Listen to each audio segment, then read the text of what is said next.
Hello, everyone. Welcome. My name is Sedgehog, and I have here with me today an extremely talented, Oh, handsome, charming, many words that I could think of guest here with me today. This is Sean Chiplock. Mr. Chiplock, how are you doing today?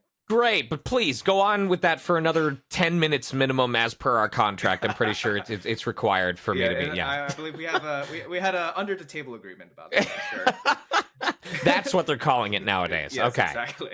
Now, for those of you that don't know, Mr. Chiplock here is an extremely talented voice actor. But Sean, would you do the honors of introducing yourself a little bit? Oh man, it always ends up different each time. So let's see if I remember. Hello everyone, I'm Sean Chiplock. A lot of you know me online as Sonic Mega or VA Sonic Mega. I'm a voice actor, now also a streamer, very avid gamer.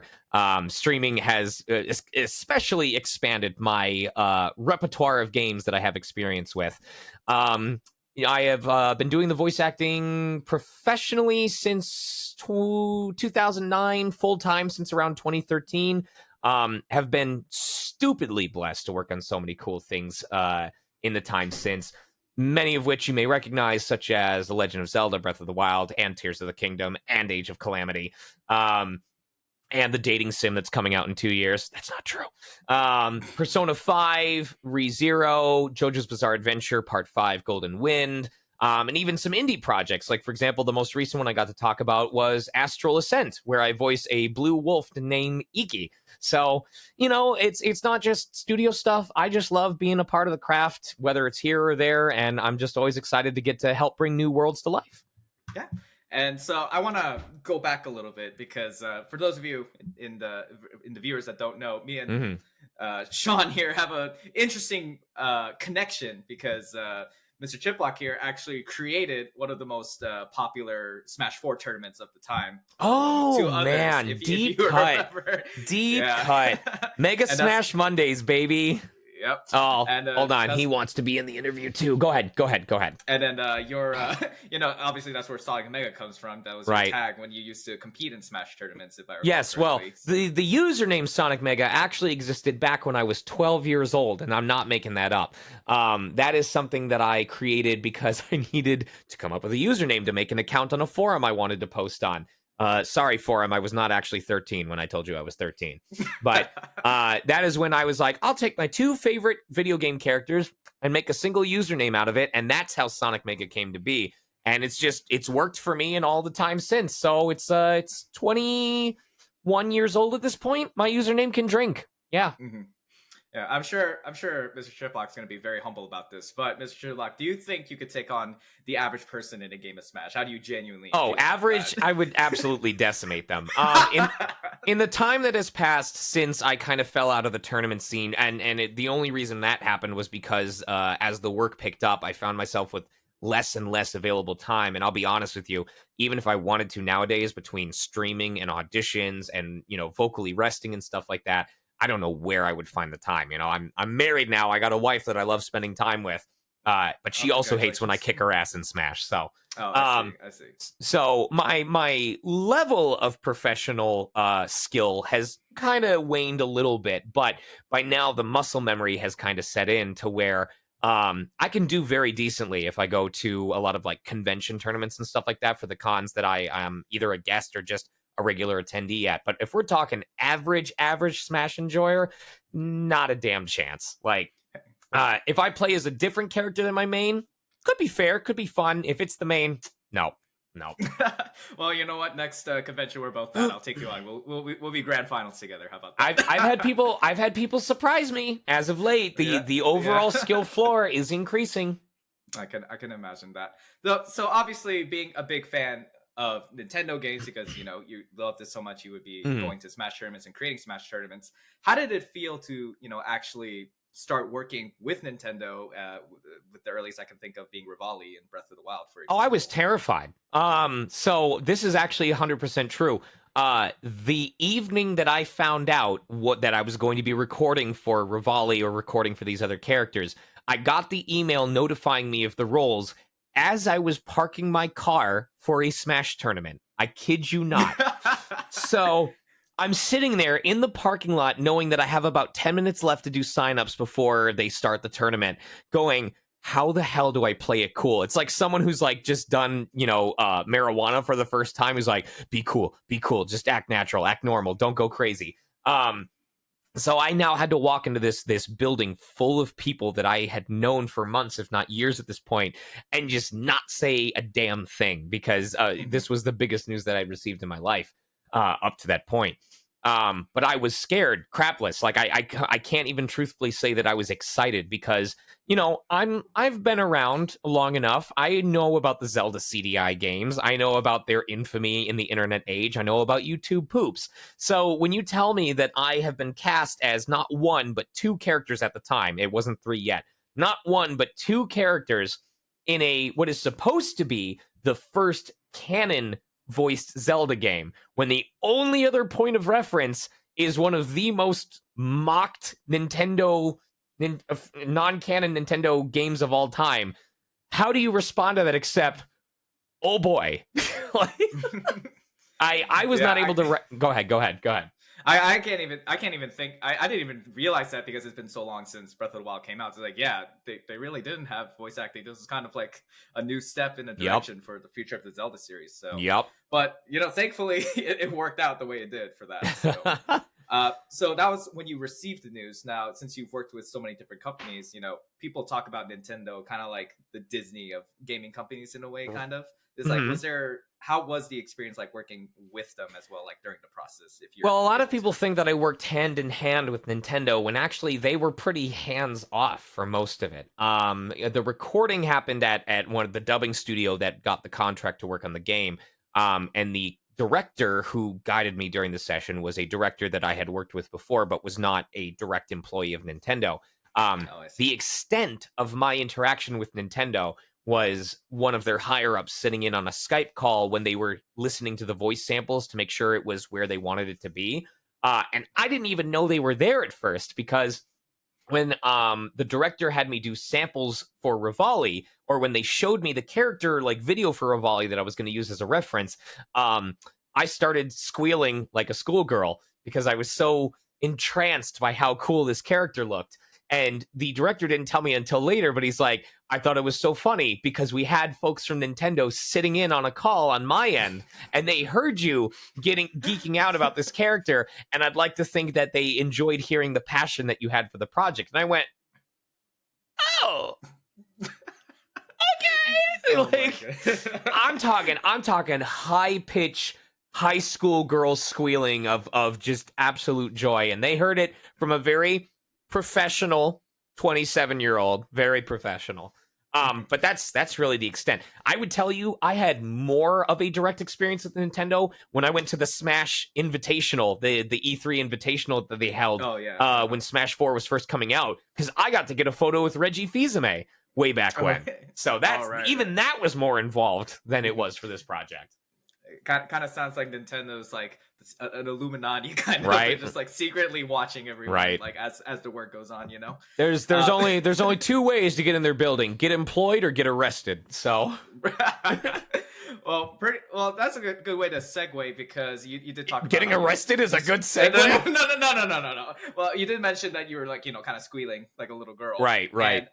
And I did meet you one other time at another Smash tournament, and when I found out one of the roles that you played, which was Draken in Tokyo Revengers, I was thinking to myself, that's the same guy? Like that cadence, that change of like elevation. Yep. Like, can you help explain to me, just how you get that kind of range and that diversity with all your different voices? You'll often hear in a lot of workshops that the foundation of any voice or character you'll create is about figuring out where you're placing it within your body, because we can breathe through a lot of different areas. We can breathe through our nose, we breathe through our mouth, and even when we breathe through either one of those, we may be taking short breaths, which come closer to the throat or the chest, or we may be taking deeper breaths that come from the stomach. As an example, when I would voice as the Great Deku Tree, I had to relax my entire body. I can't even do it right now because my throat's so worn out. I had to relax my entire body so that all of the air was coming from down here. Because right now, the way that I'm talking, it's tensing up my throat.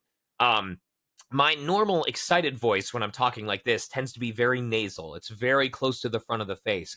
If I'm more relaxed, and you can hear already more of that baritone is coming up, that's sitting at right around here. Now it's coming in from the bottom of the neck around the top of the chest.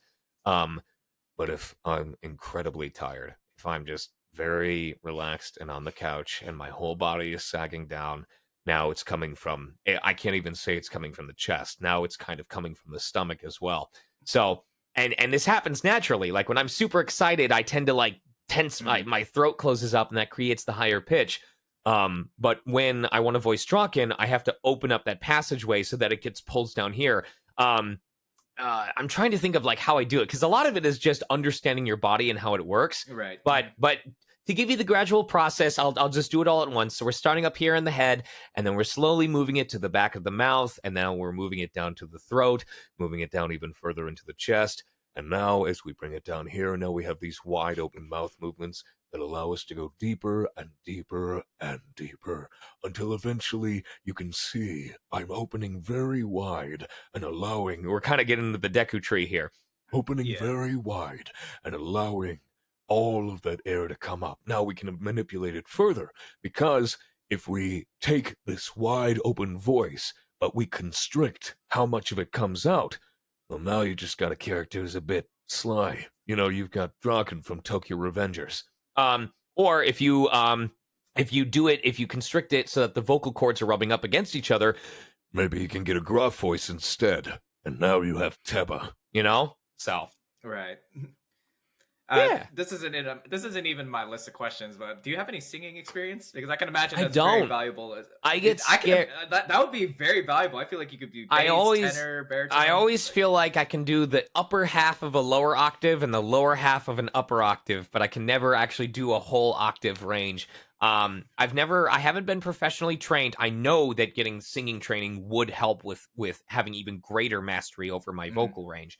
But I still get scared every time that I'm asked to sing for a role. I'm not terrible at it. I know I'm not terrible at it, but Melodyne is definitely a great friend. So, all right. So, and then also too, because you have such a large range, I feel like not that you didn't get roles before, but especially in that like 2017, 2018 era, I feel like there's like when looking at your filmography, there's like a huge boom in like the list of roles that you've been getting. I mean, in 2017 you got Revali, Persona, like the year after you got Draken. Like, is there? I think it was just fortunate. I think it was just fortunate timing. Like, you never know how long these projects are going to be in production for, and it just so happened that Persona 5 and Breath of the Wild were releasing so close to each other in 2017.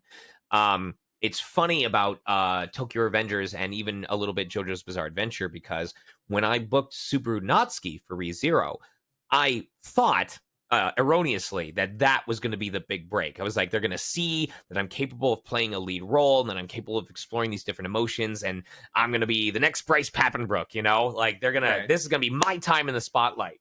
So ReZero happened, and then it was almost nothing else anime-wise fell onto the table until almost like a year and a half later, and that's when JoJo's Bizarre Adventure came around. And then, of course, it was another bit of time until Tokyo Revengers came out. And to be honest, like, sure, it was a boom back then, but the reason why I say it's coincidental is nowadays it feels like I still haven't had another boom that big. You know, I see all these constant anime announcements coming out between, like, what was it? Golden Kamui, and we have what's the Akiya-kun, or there's some new anime that just came out. That I see my colleagues in over and over and over again, and I either don't manage to book a role in it or I don't even get to audition for it. Video games are a little bit better, but even then it's like I've been taking workshops nonstop trying to hit that magic spot again, and progress has been made, but not to the degree that I'd like it to. So I don't know, maybe I should time travel back to 2017 and figure out what I had going for me that was so successful back then. Well, I always see like proverbs or like inspirational quotes talking about like, as long as the progression is forward, like even if it's slower than what you're used to, or like as long as there's something going forward, then like it'll come again. You know? I wish could be less scared, but because I had been telling people, is like, hey, maybe I'm not booking as many lead or major roles as I'd like, but I have definitely earned a reputation as a reliable utility actor, because I know that there's been multiple projects that I have been brought in on for no other reason than because the engineer went, I know that Chiplock can handle voicing X number of different characters and make them all sound unique. It still happens as early as recently as last week, which is why I'm so scared about this new contract that came about. If you've been following the voice acting strike at all that happened and ended recently, because among other things, the protections that contract does not provide for would make it very, very good incentive for companies to just replace all of those background and minor and bit roles with AI, with robotic voices. Which means the thing that I slowly came to be known for and trusted with might not even be a thing I can be hired for in the near future, if that contract passes as it is. So right. it's a tumultuous time right now. It's very tumultuous. So I do remember I was like kind of peeking through your Twitter, sure, posting about like the utility voice acting and stuff. So is that something that I don't know what we call it, I guess the Voice Actors Guild or whatever, like union would be, this like it's not finalized, so is there it's not finalized yet for more? Is there people still pushing for more changes, or like you'll hear opinions on both sides of the table? I try not to put too many eggs into one basket, because I know that Twitter, of all things, is a very particularly biased site, or at least used to be. I just know that there are some people pushing for it to be ratified, as it would be called, so that, it's put into effect and we can get back to work. But there's a lot of people I know, especially among my own colleagues, that do not feel like this contract covers the things that absolutely need to be covered before the next couple of years of VO industry development happens, and are really hoping it doesn't pass, because when given the option between taking what has been offered and dealing with the ramifications of that, or rejecting it outright and suffering a little bit longer, basically being on strike for even longer in order to get better protections, they would prefer the latter, because it's like, in their mind and their opinion, if we take what is currently being offered to us, we won't have an industry to call our own in a couple of years, because the permissions provided by that contract will make so much of what we do manipulable, clonable, replaceable. So yeah, even like in multiple avenues, like I know that Disney has come under a lot of fire recently, because a lot of their like posters or just like any kind of art they use, a lot of people accuse it being AI generated, and it honestly looks like that too.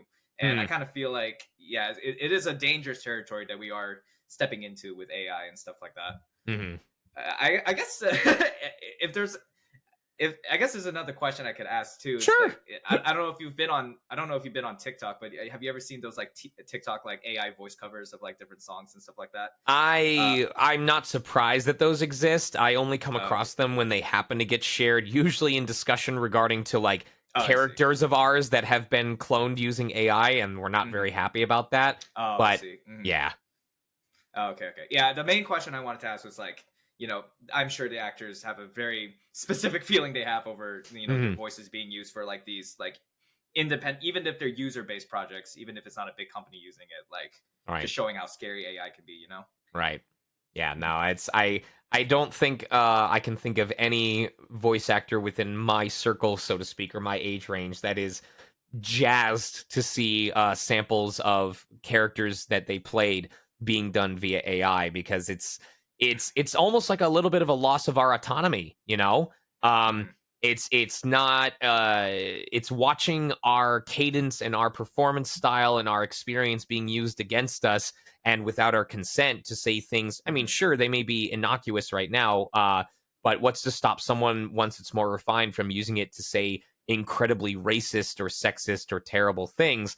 And we already see on social media, it is so easy for especially younger demographics to latch onto something where it's, whether it's a bad take or something that they thought was inappropriate, and just like just dogpile on it like it's like a terrible crime.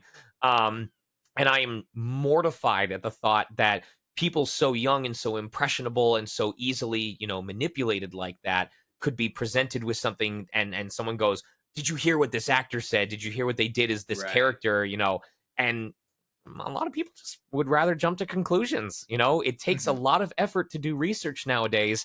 And when the research can't even be trusted between what's real and what's being made by AI and what's being pushed by a certain news organization, like, what do you even trust anymore? That's the overarching huge fear that affects everybody when it comes to AIs. What even do we trust anymore? And if we can't trust it, what the hell do we do?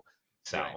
Yeah, I think those are very, very legitimate and very valid. It got points heavy pretty in the quick. I discussion. apologize. Yeah. No, that's okay. Like, especially with the atmosphere of how Right. entertainment is. Like, it's important to talk about Mhm, those things. mhm. Assuming everything kind of just smooths over, we all go back to work the way things want to be. Right. Since you're a big fan of video games and anime, it looks like, is Yeah. there any particular franchise or anything you're kind of eyeing? Like, man, if I got this would be like the next I generally avoid answering that just because I feel like I'm someone who's always on the verge of dealing with envy and jealousy, especially when I see really cool stuff that I got to audition for but didn't book, and my colleagues did for the 5th time in a row.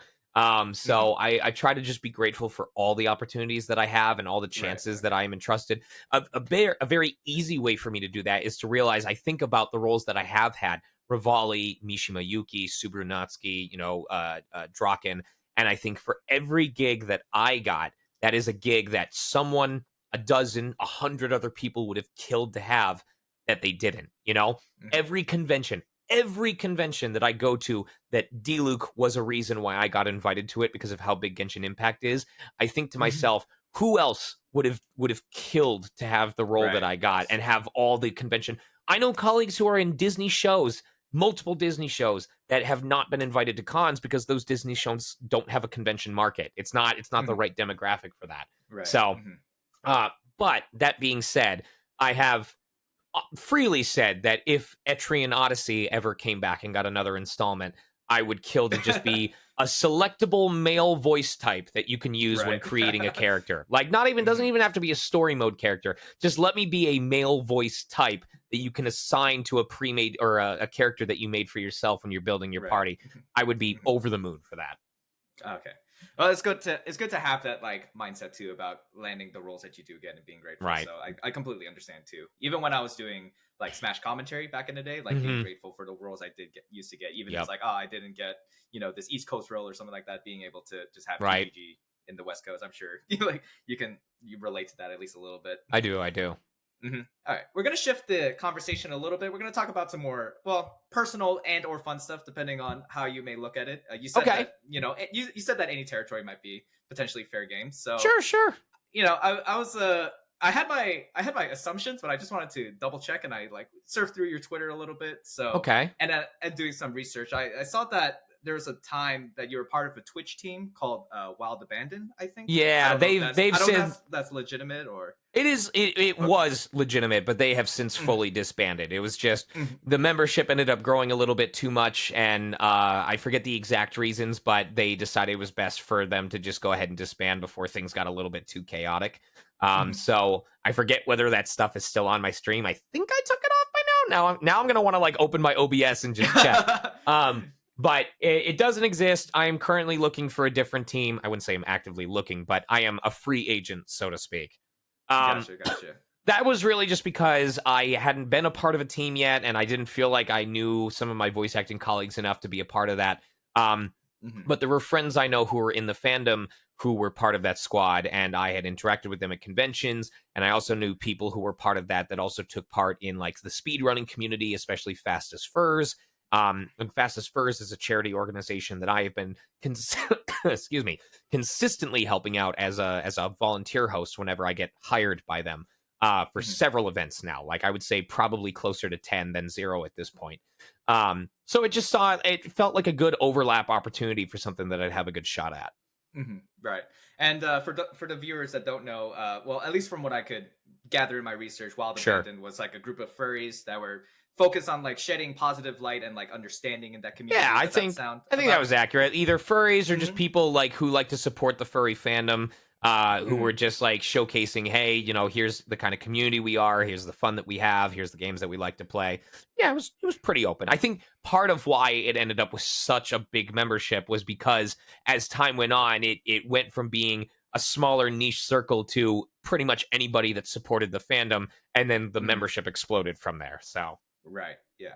And then so I guess we could take this opportunity now to also talk about like the furry community and sure. Do you feel like there's any like misunderstandings or misconceptions about that community you feel There's like always people there's have? always going to be misunderstandings. Like there's always going to be people who look at a specific element of it and decide, "Oh, that's freaking weird." Like the way Mhm. that I've heard it described and I agree with is you think about the people who go to a football game, and they've painted the letters of the team on their chests and their bellies and they show it off. The people who go to a Harry Potter book night release, although this was more of a late 90s early 2000s thing, who dressed up as Harry Potter. People who go to Star Trek or Star Wars conventions dressed up as the characters. It's just something, it's a part of a fandom that they like to engage in and want to be more directly involved with. I guarantee you, PG-13 moment, I guarantee you there are people who go to Star Wars and Star Trek conventions in cosplay and probably end up hooking up in that cosplay because it's something that's a part of their adult lives. Mhm. It just happens to be something that's a little bit more pronounced in the furry fandom, in part because for many, many, many, many LGBT and LGBT youth and adults, it is one of the safest places for them to explore their sexuality. Mhm. I also know for a fact that the fandom is one of the safest places for platonic male affection to be present. I have seen it, I have witnessed it, I've been a part of it. And I just think of any other community out there, like even in football communities, you would not find the kind of open, reciprocated male bonding that you can find at furry conventions and stuff like that. So because there is such a freedom to explore that, of course, people are more likely to explore it. It becomes a little bit more pronounced than in other I see. communities. And then, of course, Mhm. you've got the people on the outside looking in who go, why is it about sex? Why is it about people hooking up and stuff like that? When I don't Mhm. think it's the case at all. Um, I just think it's a very creative, self-contained, expressive community. But I think over time, as this world becomes crazier and crazier, and it becomes harder and harder to find things that we can identify ourselves with, as opposed to, and here comes my communist self, as opposed to capitalist systems that we are asked to engage in. I find that stuff like nerddom and geekdom and D&D communities and furry fandoms and all that stuff is becoming a lot more widely accepted because people are either using them as an escape or going, well, I gotta have something that doesn't drive me insane. You know what I Right. mean? Mhm. Mhm. Um, you're kind of seeing that shift happen. I'm almost done, I promise. You're kind of seeing that shift happen as the new generations are growing up. You think about, when we talk about the old generation, we think of the people still in power, the people in government, the people in politics, the people running corporations. There's a lot of the old guard, white, straight, men from an earlier time when a certain family dynamic was expected. But now you're seeing a lot more diversity. You're seeing more representation, a lot of different gender expressions, a lot of different sexuality expressions, and a lot of the younger people who said this is bullshit. Like we're going to do this differently, are now coming of age where they're taking those positions of power. And you're seeing the shift happen to where there's more acceptance, there's more variety, there's more allowance of differing opinions, despite the pushback from the old guard. But in Mhm. general, you can see that the adults of today are not as willing to be set in old ways as those that came before us. Right. I always thought, first of all, don't ever apologize if you or for like feeling if you're talking a lot, because that's what we're here for, and I sincerely Right. appreciate it. I'll take a lot of talking over no talking, if I'm being Sure, honest. sure. And it's a good point because I feel like as the generations get younger, as you said, there is kind of that thing is like you said, I gotta have something, or like I gotta have Right. like some kind of piece of my personality that I gotta latch onto and give something. Right. Um, if someone is either curious or like looking to try and get into the furry community, is there Mhm. what's it, because there's no like piece of Just media go. to link to, Go to I'd say. go Yeah, go to just an go to a event. con, or Go to a yeah. local event. See if there's local meetups that are happening. Like I know that there's Mhm. just general meetups that happen in California, even Southern California, that I'm aware of but haven't had a chance to go to yet. Um, Mhm.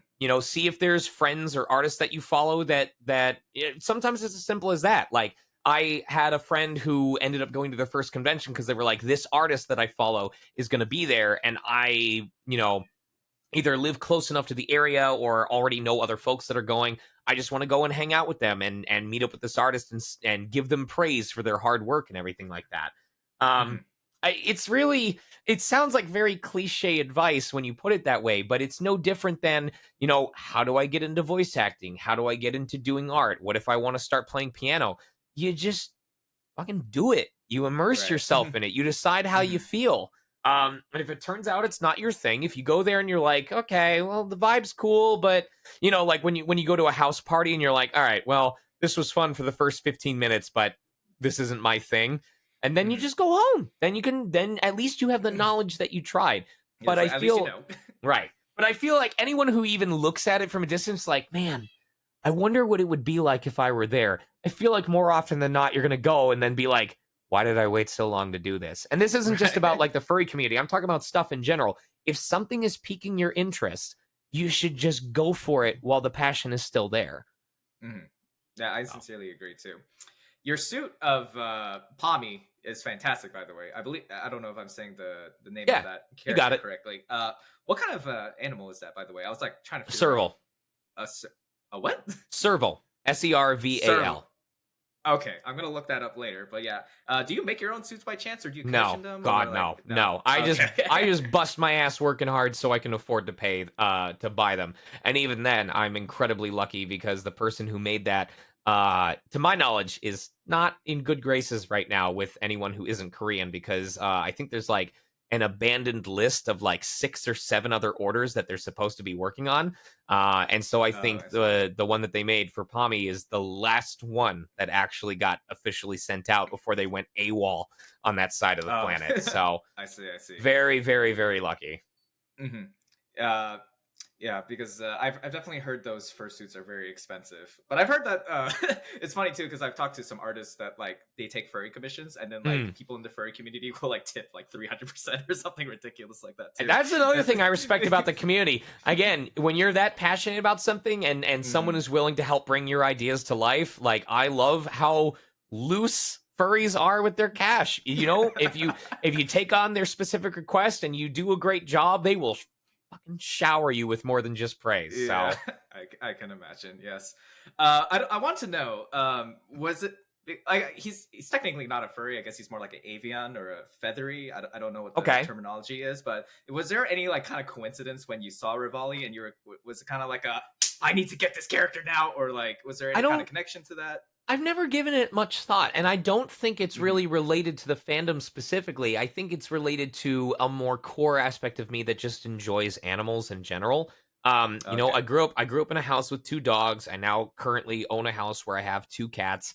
I would just say when I was younger that I always really enjoyed the company of animals, because animals, unlike people, didn't tend to be dicks unless you were being a jerkwad to them, So if you were kind, they kind of reciprocated that affection. Dogs especially, it was almost an unconditional love.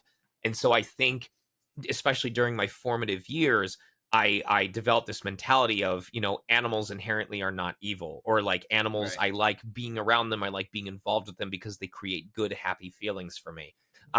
So I wouldn't be surprised if that's kind of like a psychological effect that I'm now unconsciously aware of. Where if there's an animal character, it's different. I think it's also because of the difference factor. It's the fact that every time I look in a mirror, I'm looking at a human. Every time I'm doing an interview, I'm looking at a human. Part of why people are so interested in stuff like VTubers or avatars, especially YouTube avatars, is because it's something different from the norm that we're used to seeing. VTubers in particular have exploded in popularity almost because it removes the what's the right word? The self-judgment that we hold about ourselves, about our looks as we age, about our appearance, if we're not the most attractive thing on earth. And then for people watching, it's cool to see like an anime character and feel like they're interacting with you in real time instead of it being a predetermined or pre-recorded show. And I'm sure furries and animals are no different, where it's just visually interesting because it's not something that you see day in and day out. And the same way when I get to audition for animal characters, like when I had Shun Imai for Odd Taxi, it's just cool because it's something different from human. Right. Yeah, definitely. So I know you mentioned the, how do you get into voicing acting question. I know people, or I met many voice actors that genuinely just hate that question. So I'm going to ask a different one. Like, if someone wants to consider getting into voice acting, what are 3 things they should think about first before enveloping this, or like backgrounds that they should consider? Sure. Well, in terms of three things that they should think about, one should immediately be, where beginning to interact with the community that you're later going to be a colleague of.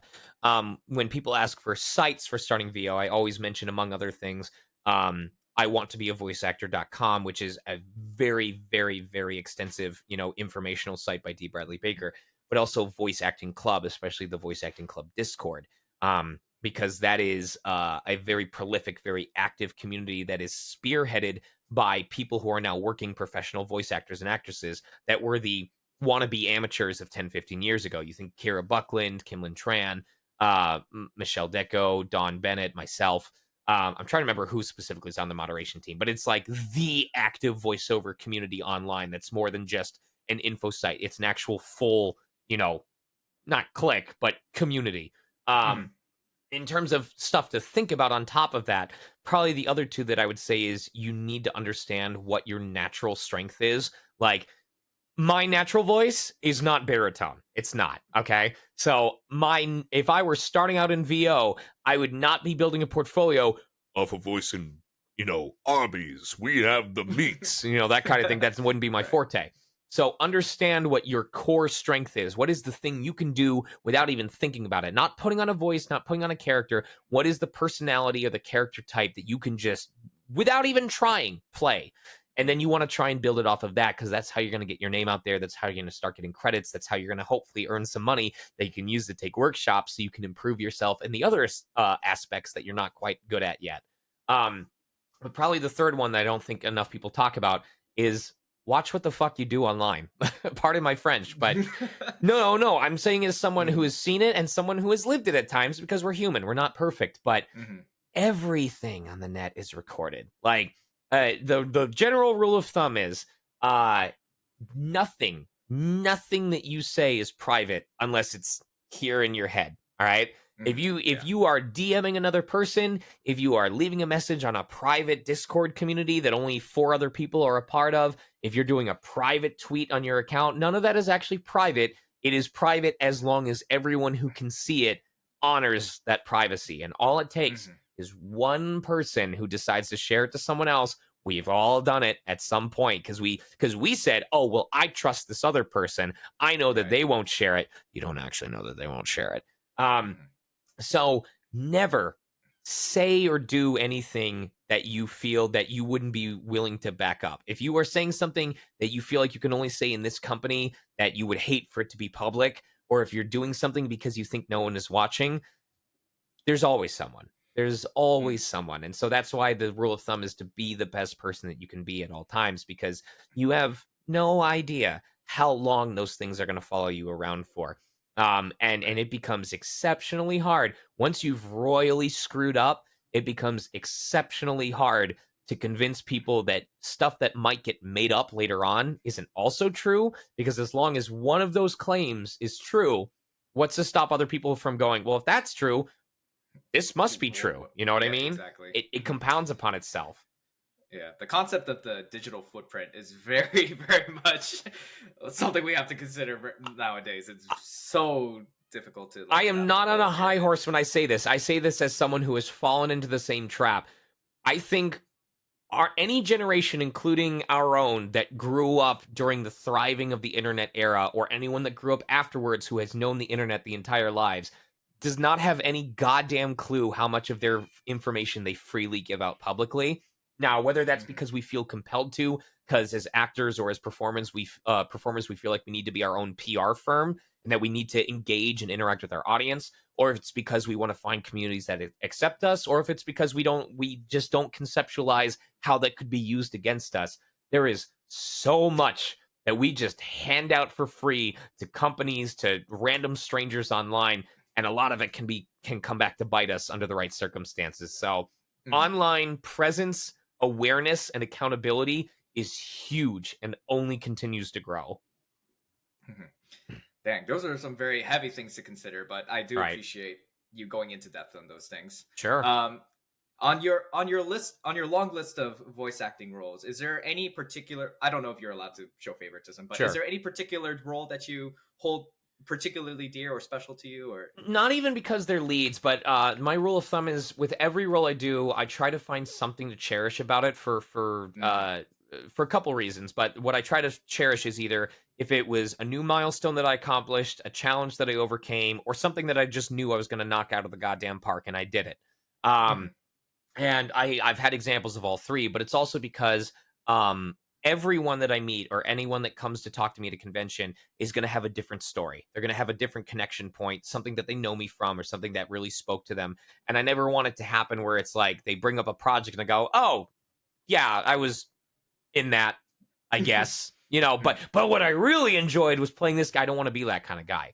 I want, no matter Right. what project someone knows me from, I want them to be able to say, "I remember hearing you in blank," and me going, "I have a really fun story about that," or "Here's something you might not have known about my time working on that project." Now, that being said, not even because they're lead roles, but there are milestone accomplishments that speak out a lot. For me, Subaru Natsuki in ReZero was a huge aspect because that was the first time I'd been trusted with a lead role in an anime, and I knew how much people respected the original Japanese performance, but I also knew that I had the passion and the determination and the commitment necessary to match that level. Maybe not exceed it. I don't know if that's possible, but to match that level of quality, and it has Mhm. spoken for itself. I still every year I see people talking about the show and its dub in a positive light. Mhm. Um, Revali was a challenge I overcame because I know that originally he was already cast as someone else, and then they ended up going in a different direction during production. I to this day I don't know who that original actor was, and I feel almost survivor's guilt at that. Oh, I see. Um, but it was the fact that I got really worried that maybe I would be the next guy who was replaced because at first it didn't feel like I was really locking into what they wanted, and I had to get outside of myself and put my trust in the director when I couldn't trust myself. But on the flip side, Teba was a case where as soon as I saw his character design, I basically said, I know exactly what he sounds like in my head. Mhm. And they had me do it, and I did it, and they made no changes whatsoever. And that is a power move right there to tell basically Nintendo, I know what he sounds like, and then do it and have them go, right? Like, Mhm. Right. um, Yeah. but then even Great Deku Tree. I've started bringing this up more often, but Great Deku Tree could be his own thing that you're super proud of because I think about how many people played Ocarina of Time. How many people are familiar with the Great Deku Tree? I remember being a kid in fucking Toys R Us, craning my neck up, looking at the Yeah. gaming station while my Those parents were were shopping, bangers. Yeah. seeing the Great Deku Tree for the fifth time. As far as I know, I'm his only English voice. I think about how many billions of people exist in the world, how many thousands, if not hundreds of thousands of actors exist in the world or have existed who could have had a shot at this. And out of all of those people, the Mhm. one current English voice for that character is me. That is stupid. That is Mhm. so unbelievable. So you give me enough time and I could come up with a reason for every character. I'm like, holy crap. Mhm. It's part of why I love this craft so much. It's so unpredictable, but it gives you so many opportunities. Mhm. I think if you think too much about it, like the number of people that could have potentially gotten that, and then how you ended up, that could definitely drop bear weight on you, but also at the same time, Think like give about you a lot of what was it? What's his inspiration name? too. Kevin Afghani or whoever it is, the guy who's now the voice of Mario Luigi, who took over Oh for yeah. Charles Martinet. Hmm. Which people I would put money on the bet. That I'm sure this isn't even up for discussion anyway, but I would put money on the bet that as part of his separation, that Charles Martinet was like given any special requests of like, is there anything in particular you want us to look for when hiring someone? And I guarantee you, I would put money on the bet that he said, I want you to hire someone who had as little a resume as I did when you hired me. Hmm. Because as you know, Right. Charles barely had anything under his wing when he was originally hired. And he's just Hmm. such a giving, such a loving guy that I'm 100% convinced he went, I want someone else who is in my same position to have that opportunity that I did. So, Hmm. I want to ask because you did mention like when you had to overcome challenges whenever mhm. you're getting a role. Is there any particular story that like sets in your mind? I know you mentioned that one Zelda character already, but is there?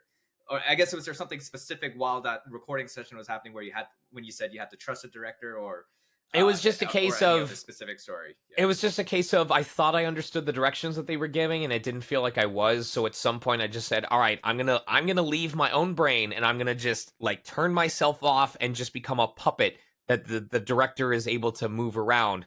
and I'm going to trust that what they're telling me to do point blank is what's going to work for this, instead of trying to put my own spin on it after I've considered it.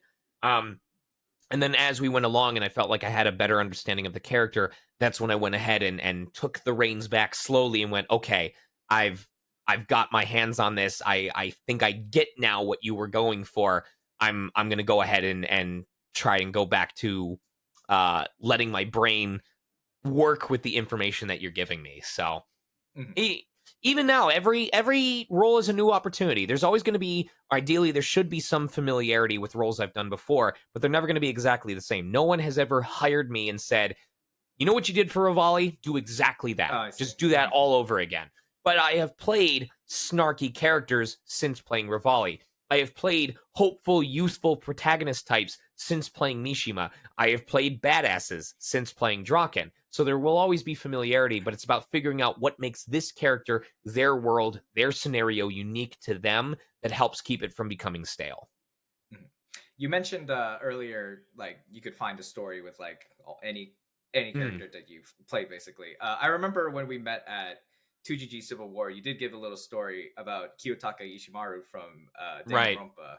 Would you mind giving us that story again? I'm trying to think of what's... I think two specific stories come to mind. One is more... It's the one that I repeat, but I think I know the one that you're referencing. The one that I tend to repeat is... I can't take too much credit for my performance style as Kiyotaka, because that was during an early point in my career where, as far as I was concerned, anime voices were just very pronounced and projected and confident. I'm Kiyotaka Ishimaru. I believe in bold simplicity. Let's work together on our educational crusade. So it was would have been terrible for any other character, but it worked great for Kiyotaka because that was the personality that he exuded. Like nowadays, if I were to voice an anime, I would definitely put a lot more nuance into it. But back then, it was not as refined, professional, unique. But the one that I know most people know is during the sauna scene, my voice unexpectedly cracked when I was saying a particular line. I'm still plenty good to go. I'm so good, I could eat a steaming hot bowl of soup right now. And I was beside myself. I was like, oh my God, let's take that line again without the voice crack. But the production team goes, no, actually, we thought that was funny. We're gonna use it. And this was a case of me, again, being slightly unprofessional, where I was like insisting. I was like, please let me do it again. And they went, nope, we're moving on. And I was pissed at them. Like I didn't show it. I didn't say you guys are assholes or anything like that. But internally, it was like, why won't they let me do it again? Why are they being like this? But nowadays, I understand. It's because it's those little hiccups, those imperfections that help make a performance unique. Obviously, there's a line between it being unexpected and being just not a good fit for the situation. But it's funny to look back on that and go, man, I was so upset over something that made perfect sense in the moment for a character trying so goddamn hard to impress somebody, and the cracks were starting to show. So... And I think it's funny too with Kiyotaka Ishimaru is that in that first Danganronpa game, all of all the characters you could have voiced, you ended up with the one that, you know, should be like a little bit more outspoken and like out there and confident. I think that's a very funny coincidence, and I'm very glad it worked out that way, because I still find very much value in like all of the Danganronpa performances, at least personally. When we talk about, say, because video games are kind of different. Video games are more typical. It's like you get the image of the character, you audition, and like they say, oh, he's got this personality. How does it work in the anime sphere? Because there is already a seiyuu to like that there is a reference to. Like, do directors tell you, oh, we're looking for something different? Do directors it varies. Tell you, oh, it varies by director. Some directors are very adamant about trying to match the original voice or pitch or performance as closely as possible because they want to honor that. Some directors want the exact opposite, where they're like, we're giving you these so that you have a reference for the emotional context of the scene, but we want you to bring your own spin on it. Sometimes it's a client request rather than a director request. So no different than video games. It's about understanding the studio that's doing the dubbing, understanding the director who's in charge of casting, and then, of course, looking at the material and getting a vibe for what kind of atmosphere they're going for. The energy of My Hero Academia is going to be a lot different than the energy of something like Pluto, is going to be very different from the energy of something like something a little bit more dramatic, like Monster or Hellsing or something like that. Right. Do you have, because I guess at least in the anime community, this is always talked about all the time, because anime, there's always different performances to compare. Do you have any specific thoughts on your own about the dub versus sub, or like argument I don't care in the anime community? Okay, I don't give a shit. At the end of the day, the people paying us are the company and the client and the directors, so they tell us what to do. And because of the way the contracts are written, it's not like we get residuals off of anime performances. You're aware of the whole Jujutsu Kaisen movie fiasco that happened, last year. So, in the grand scheme of things, it's not worth our time or energy to care. Like, in the moment, all that matters is, are we giving the client what they are asking for? Are they pleased with the job that we're doing? And outside of that, it's purely on us how emotional we want to get about whether people watch dub or sub. Because here's the thing. Companies use the revenue that they raise from people paying for subscriptions or watching sub episodes to further their own goals, which may include financing a dub of said show so they can reach an even wider audience. So there's no point. There's no point to the fight, because whether you pick sub, whether you pick dub, they are helping the company afford to pay for future projects in either language. So, that's definitely going to go in a clip later, I guarantee it. But, all right. So, Sean, where can our viewers find you, or either on social media, or, the next con you're going to go to, where you might be paneling? Cons are pretty slow for right now. Like, literally, I don't know when this is going up, but next week, end of this month, I'm going to be in Birmingham for MCM Birmingham, and also traveling around London. I'm going to be at SAC Anime Winter at the beginning of next year. I'll be at some of those furry conventions, whether it's Further Confusion or Anthro New England, just kind of to hang out and chill out. Other stuff doesn't happen until closer to like about 4 months into the year, so I don't know if I can make those announcements yet. In terms of social media, I'm still active on Twitter for now as VA Sonic Mega. I do already have a Blue Sky, which is just Sonic Mega, the same as the original username, and that is where I'm going as soon as Twitter officially shits the bed for good. And then my Twitch is also twitch.tv/Sonic Mega, and that has been very active between Etrian Odyssey, Super Paper Mario, indie games that I like to show off. We're going to be showing off the finale of Small Saga this upcoming Monday. That is the easiest way to interact with me, although I want people to know, because I've had to deal with this in the past, that my stream is a way of me showcasing like my gaming expertise, and also the games that I like to play, and discussing them and reacting with them live. It is not a voice acting space, outside of the fact that I like to live dub the games that I'm playing if they don't already have voices. So do not go there with the expectation that you can run your own interview of asking me questions about my career, or especially asking me to do voices, because chances are I'm already shredding my throat apart voicing every character in the game that I'm playing. And that's what I want to be focusing on in the moment. So Twitter, Blue Sky, Twitch, those are the main three. Anything else, I'm either not interested in it, or I just don't have the time to dedicate to it. Right. So on your Twitch streams, is there a specific what's the word I'm looking for? Focus you have, or is it like variety, or I would say how is it? It tends to lean towards RPGs. I wouldn't even say that it's specifically things that I voice in. Like, that's not like a deciding factor for me. I have found as of late, it's been often catching up on stuff that I owned in the past but never got around to playing. So, for example, Super Paper Mario, Mega Man X Command Mission. I was super jazzed when Etrian Odyssey 3 came out. I think once we finally run out of things to play, once we're finally caught up, I'm probably going to start tackling one of the new Trails games, because I had done the first 4 games on stream.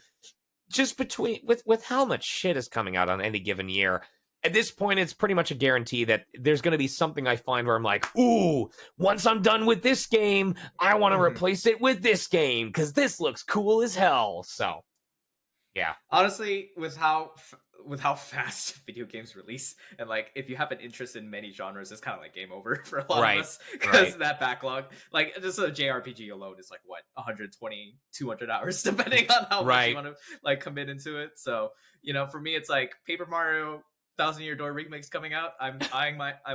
I don't know. I've already beaten that. I already beat the original version of that game, but I asked people if they would be interested in having me stream it and provide like a dubbing opportunity and stuff like that. So Who knows? I have already completely beaten Etrian Odyssey 4 and 5 and any of the newer ones. We're doing 3 right now. But I have told Stream, if they came out with another Etrian Odyssey remaster, whatever, of 4 and 5, without hesitation, I will play through them all over again just so I can showcase more of the franchise to you guys, because I want you to be as addicted to it as I am. So the future will tell. We'll find out. Now, you did mention cons earlier. I was kind of surprised because you're still based in California, right? Yep. As of right now, I was surprised that I didn't see you on like the Anime Pasadena list or like any of those like bigger cons. Is there? Funnily enough, I don't do a lot of the local conventions unless I'm going as a guest. It's just, again, it's the time constraint between auditions and streams and sessions and trying to make sure I make time for my wife and making time for stuff like this. Like I don't have. Yeah, it's weird because Gotcha. a lot of the people that I hang out with are the folks that I see at those other conventions that are in like, the Midwest or in Georgia or in Florida. Whereas there's not a lot of peeps that I know in California specifically that I hang out with. It's almost like a weird, ironic situation where it's like, well, because I can go see them anytime, I don't see them at all. You know what I mean? Versus, oh, this is my one chance to see these people a year that I otherwise can't see because we live so far apart. So I'm going to regularly make the effort to go see them. It's funny how that works out. Sean, before we go, we just have I have one last question. Okay, so how do I word this? I understand that with like voices that like sometimes you're not allowed to say certain things, right? But I was wondering if there was a chance with like a possible, like any possible character that we could have like a little, not necessarily for me to use like commercially, but just like for the end of the video, say this is X character saying make sure to subscribe to blah blah blah. I don't know if there's anyone. What is subscribe to blah blah blah? Subscribe to Sedgehog. That would be my channel to name. Sedgehog. Yes, Sedgehog. Hey, do you have a particular favorite character? My favorite character that you've done is Draken, but I don't know if you'd be allowed to do that. That's the thing. This is Draken, reminding you to subscribe to Sedgehog, or the Tokyo Manja gang will kick your ass! I'm fangirl. There you go. Thank you for that. I deeply appreciate that, Mr. Chiplock. I sincerely appreciate your time. Is there anything I can do for you? Is there like do you have a coffee, or maybe I could subscribe to your stream? No, for no. I'm well. You can spread the word about the AI contract and make sure people are educated on it, because I was going to say I've been very fortunate to where the fact that I can do the job that I do and make a living off of it is phenomenal to me. And that's part of like I stream, but I don't ask for people to subscribe to me because I don't need that money to make my monthly expenses. In fact, half of what I make from Twitch every month immediately gets paid out to my mods. I only get 50% of the 50% that Twitch gives me. But I am deathly afraid of what this contract could mean for the future of my industry. So more than anything else, the same way that like they'll be like, what do you want for Christmas? And I'm like, I just want to be financially stable. Right. It's the same way. I want my career to still be around in 2-3 years. We can all feel that. That's for sure. Right. Well, that's everything I have for us, Mr. Chiplock. Again, thank you so much for your time.